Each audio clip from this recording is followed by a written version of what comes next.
Hello guys. तो आज की वीडियो में हम देखते हैं कि मैथ्स में फंक्शन का क्या मतलब होता है। अब जैसे हम लिखते हैं y is equal to f of x, या फिर y is equal to f of s t x, ऐसा कुछ भी जो हम लिखते हैं उसका क्या मतलब है। तो फंक्शन की अपन मान सकते हैं, एक तो समझने वाली डेफिनेशन होगी, समझने वाली, और एक होगी मैथमेटिकल डेफिनेशन। समझने वाली चीज़ ऐसी है कि देखो, फंक्शन जैसे हम लेते हैं, फंक्शन को हम ऐसे मान सकते हैं कि ये एक काइंड ऑफ मशीन है। मशीन कैसे? जैसे हम इसमें कुछ भी इनपुट करेंगे, कुछ वैल्यू इनपुट अपन इसमें देंगे तो अपने को एक आउटपुट वैल्यू देगा। जैसे अपन इसमें 1 इनपुट करते हैं तो अपने को ये 1 ही आउटपुट देगा। इसमें 2 इनपुट करते हैं तो अपने को 4 आउटपुट देगा। तो ये काइंड ऑफ एक मशीन हो गई।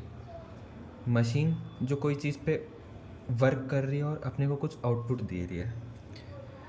या फिर अपन ऐसे देख सकते हैं कि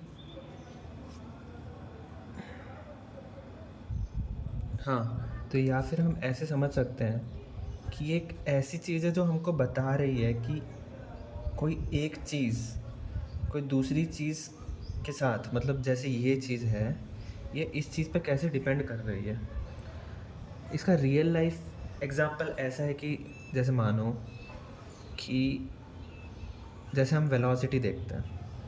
अब वेलोसिटी मान लो ऐसे लिखी हुई है, 2t² + 3t। इसका क्या मतलब है? वेलोसिटी टाइम पे डिपेंड कर रही है। वेलोसिटी टाइम पे डिपेंड कर रही है, इसका मतलब क्या है कि वेलोसिटी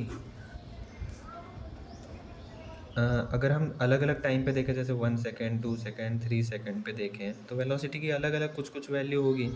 ऐसा नहीं है कि कोई इंसान है, वो फर्स्ट सेकंड पे 4 मीटर पर सेकंड से भाग रहा है, 10 सेकंड पे देखे तो भी 4 मीटर पर सेकंड से भाग रहा है। उसकी वेलोसिटी कांस्टेंट नहीं है, टाइम के साथ वेरी कर रही है।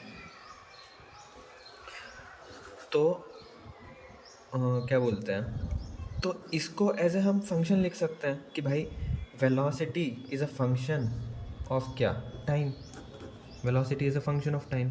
या फिर जैसे कोई रूम है, उस पर अलग अलग पॉइंट्स होंगे। जैसे हमने रूम बनाया है, कोई भी हमने रूम देखा है, जैसे ये मान लो रूम है।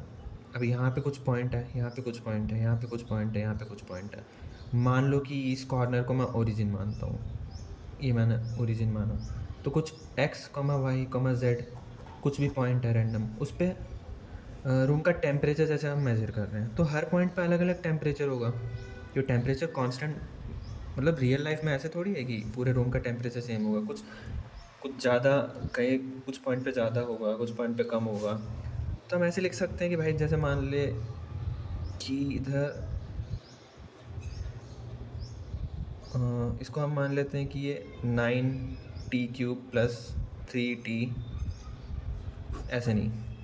जब हम मानते हैं temperature as a function of x, y, z, मतलब टेम्परेचर कोई कोऑर्डिनेट पे, कोई पॉइंट पे वेरी कर रहा है। जैसे t at any point x, y, z will be equal to 2x plus 3y² plus 7z³। ऐसे मान लो कि ऐसा है कि हम इसमें x, y, z मानेंगे तो उस पॉइंट पे जितना टेम्परेचर है वो आ जाएगा।